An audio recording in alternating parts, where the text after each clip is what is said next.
search for oil in Grenadian waters set to begin soon. The Global Petroleum Group, GPG, was authorized by the government of Grenada to conduct a seismic survey to get deeper knowledge and a clearer understanding of the precise location.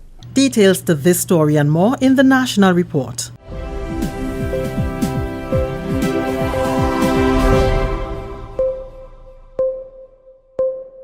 With the National Report, I'm Leslie Ann Johnson Cornwall. New potential looms for Grenada's rapidly recovering economy as the search for oil in Grenadian waters is set to begin within months. Prime Minister and Minister for Energy Dr. The Right Honourable Keith Mitchell has announced that an oil exploration campaign is to start as his administration continues an aggressive momentum to bolster the economy. Dr. Mitchell's announcement in a national address last Thursday comes on the heels of glowing tribute from the IMF, World Bank, CDB and other international bodies that have singled out Grenada's economic comeback story as a model. Dr. Mitchell said the Global Petroleum Group, GPG, which the government of Grenada granted authorization to conduct a seismic survey on the island, has conducted a detailed study of the most prospective geographical features offering greatest exploration and economic potential.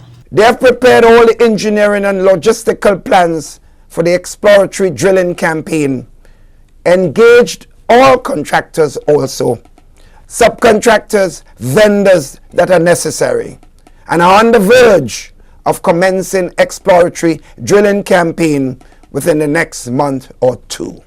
Grenada does not produce any oil, but if the GPG's drilling campaign proves successful, it may result in outcomes that will have positive rippling effects across the Grenadian economy. Their achievements to date represents the furthest any company conducting petroleum exploration in Grenada has ever reached, and the quest continues with future prospects in sight. The Hydrocarbon Exploration Incentives Bill 2017, which seeks to provide for incentives for investment in oil and gas exploration in Grenada, is one of 6 bills that will be brought before the House for first reading and remaining stages on Thursday. The House will meet from 9 a.m. at the Grenada Trade Center. Also to be brought before the House are the Embarkation Tax Amendment Act, Fiscal Responsibility Amendment Act, Immigration Amendment Act, Mutual Exchange of Information on Taxation Matters Amendment Act, and the Eastern Caribbean Partial Credit Guarantee Corporation Bill 2017. The chairman of the World Bank Small States Forum has given a commitment by Grenada and other small states to continue to champion the cause and lead the charge to protect the planet through moral, political and economic responsibility. The commitment by Prime Minister Dr. The Right Honourable Keith Mitchell was contained in a statement in which he expressed deep disappointment at the decision by the United States to withdraw from the Paris Agreement on climate change. Dr. Mitchell is concerned that the action will have a direct and negative impact on all small island and low-lying coastal developing states or SIDS and future generations. He pointed to the fact that SIDS are already experiencing the social and economic effects of climate change through intense weather-related events ranging from prolonged drought to very intense storms, which expose their vulnerability as small island states hindered by size, the low-lying nature of coastal areas, and challenges in absorbing economic shocks.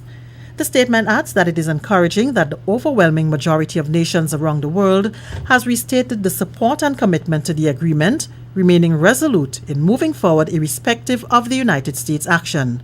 United States President Donald Trump announced last week that the U.S. was withdrawing from the Paris Climate Accord. This is the National Report. More news after the break.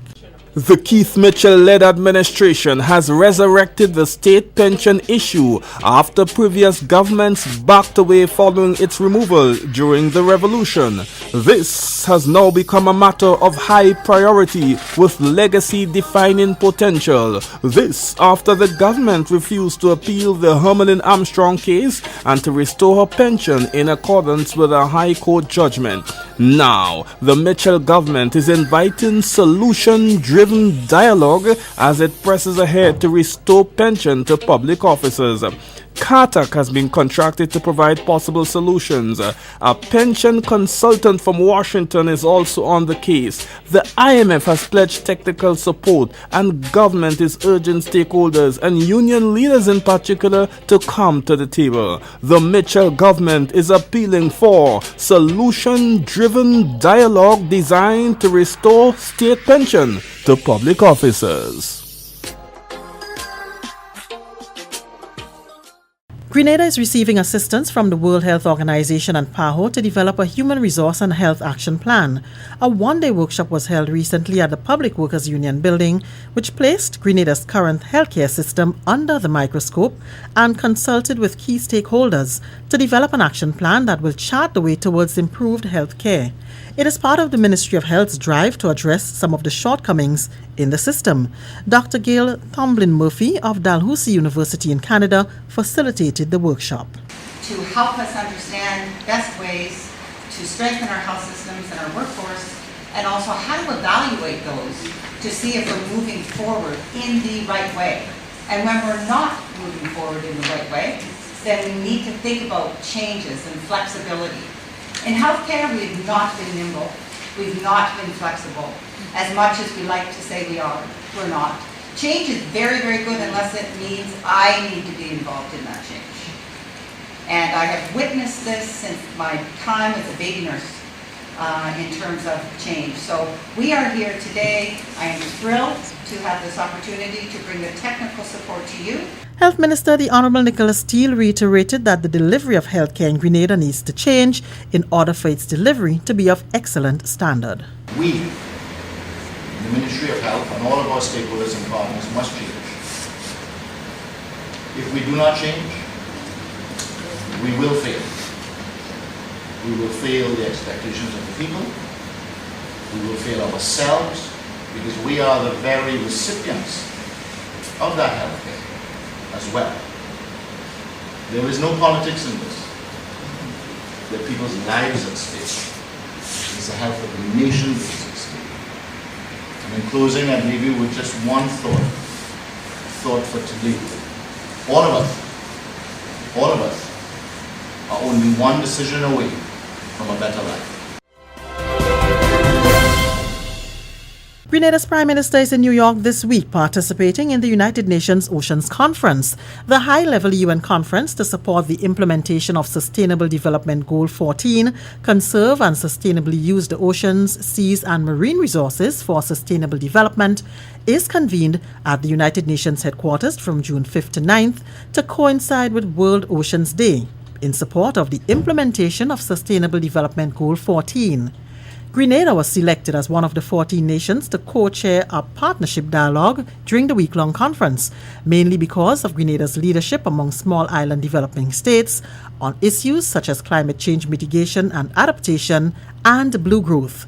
Prime Minister Dr. the Right Honourable Keith Mitchell, who is also the chairman of the World Bank's Small States Forum, as well as the Board of Governors of the Caribbean Development Bank, will participate in several high-level events at the conference, including co-chairing the partnership dialogue on SIDS, LDCs and artisanal fisheries, and a Commonwealth-side event entitled A Blue Commonwealth.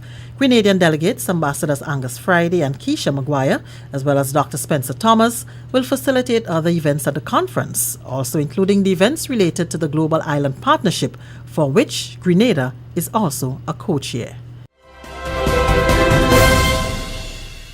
And that's the National Report. I'm Leslie Ann Johnson Cornwall.